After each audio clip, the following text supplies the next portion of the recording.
happy birthday. When and where did we meet? Saan nga ba kita nakilalang babae ka? Joke lang. We met at Manulife in October of 2011. What's my first impression of you?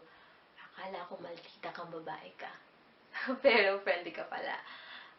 Which is good kasi naging mabuti magkaibigan tayo.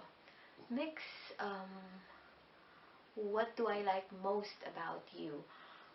Gusto ko sa'yo yung napaka-positive mo sa buhay.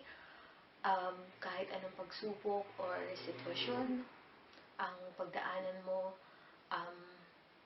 positive pa rin at positive pa rin ang